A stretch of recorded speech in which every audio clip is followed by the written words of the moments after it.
रहीम अस्सलाम वालेकुम। मैं हूं मूसा खान और आप देख रहे हैं बालाकोट पॉइंट।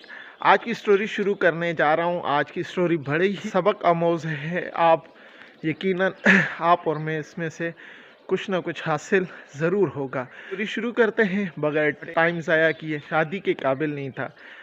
आसान लफ्ज़ों में कहा जाए तो आप समझ गए होंगे, जो शादी के काबिल नहीं था उसके साथ शादी कर दी गई। तो हुआ ऐसे कि जैसे ही वो अपनी बेगम के पास आया और उसने आते के साथ ही अपनी जो टोपी है, पगड़ी है, उसने उतार के बेगम के पाँव की तरफ रख दी और कहा कि मुझे माफ़ करना कि मैं शादी के काबिल नहीं था, बाकी घर वालों ने मेरी शादी करवा दी। तो अब मेरी इज़्ज़त तुम्हारे हाथ में है। अगर चाहो तो सबको बता दो, चाहो तो मेरे साथ टाइम गुजारो या रह सकती हो। मैंने अपनी इज़्ज़त की वजह से मैंने आज तक किसी को नहीं बताया। अभी मेरी इज़्ज़त तुम्हारे हाथ में है। तो बेगम चुप हो गई और उसने टाइम गुज़रता गया। कुछ अरसा गुज़रने के बाद जब उसकी सास ने 6 महीने के बाद उसकी सास ने कहना शुरू कर दिया कि कब खुशखबरी कब सुना रही हो। करते करते साल गुज़र गए, 2 साल गुज़र गए। तरफ से बहुत ज़्यादा बातें की गई, बहुत ज़्यादा तकलीफ़ें दी गई, बहुत ज़्यादा ताने दिए गए, बाकी उसने बर्दाश्त किए। करते करते 20 साल गुज़र गए। शोहर था, फिर भी उसका इलाज ना हो सका और 20 साल गुज़रने के बाद भी कुछ भी ना हो सका। तो कुछ अरसे ही गुज़रा था और कि उसकी जो बीवी थी उसका इंतकाल हो गया। तो जब उसे दफना दिया गया तो एक पड़ोसी है, वो कब्रिस्तान की तरफ जा रहा था।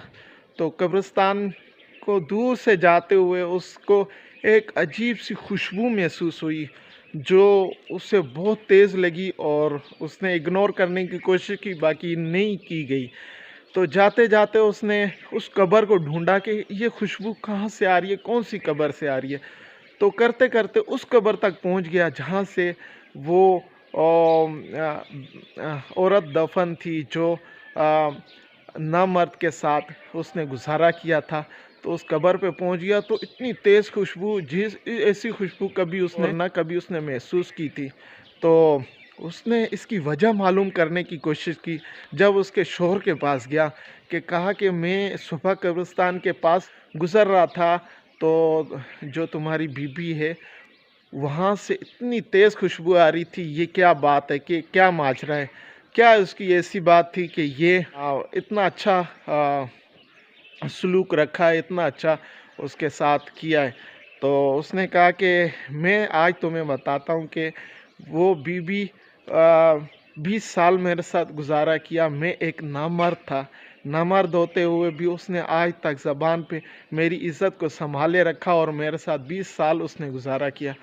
तो कहने की बात ये है कि हम काफ़ी सारी ऐसी औरतें, आजकल तो जदीद दौर आ गया है, ये नहीं है वो नहीं है, हर तरह से अपने जो शोहर है उसको परेशान करती रहती हैं। और जो शोहर यकीन जाने, एक तो उसके ऊपर ज़िम्मेवारियाँ बहुत होती हैं और ऊपर से जब ये ताने अगर उसे मिल जाएँ तो उसकी ज़िंदगी अजीरन हो जाती है। तो मेरी स्टोरी से यही बताना चाहता हूँ कि वक्त गुजारें और बहुत अपने वक्त को अच्छा गुजारें और अल्लाह का शुक्र अदा करके गुजारें। अगर कोई कमी कोताही रह जाती है तो उसका बदला अल्लाह देने वाला है। शुक्रिया आपका वीडियो देखने का, अपनी राय ज़रूर दिया करें। बहुत शुक्रिया। अल्लाह हाफ़िज़।